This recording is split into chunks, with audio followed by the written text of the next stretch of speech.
E aí, tá vendo esses cravos aqui? Você tá pensando que é de chuteira, mas essa daqui é para jogar em outro campo. Olha o que o pessoal da China trouxe aqui, o Luiz está aqui comigo agora, me apresentando essa ferramenta para a gente checar a folga na parte de suspensão.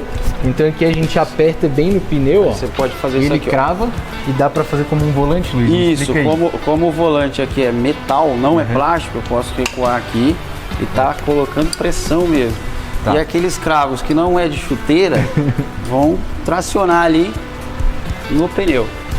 Ó, aqui eu já tenho uma pegada boa. Já não vai ter. Ó, pode pôr pressão que não sai. Agora ficou bem fixado. Eu consigo fazer movimento aqui tranquilo e perceber as folgas que tem na suspensão, ou fazer um movimento mais brusco. E posso virar, pegar nessa posição agora, ó, que trabalha a suspensão do carro inteira. Dá pra ver até o amortecedor trabalhando. É uma força absurda que essa alavanca nos proporciona fazer. E na oficina, nos testes, Luiz, os meninos reclamavam muito que às vezes estava com as duas mãos aqui, cansava, e eu lá colocando a mão e vai, continua, não, já tô morto.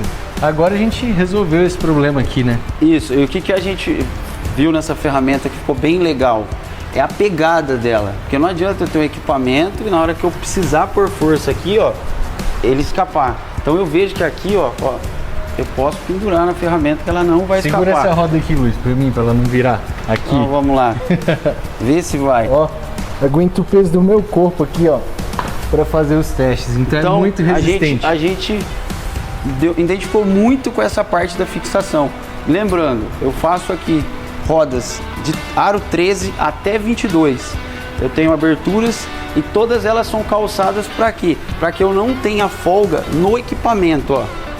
Então assim, você vai fazer aquele movimento, você tá sentindo. Você vai ter certeza que não é do equipamento, tá bom?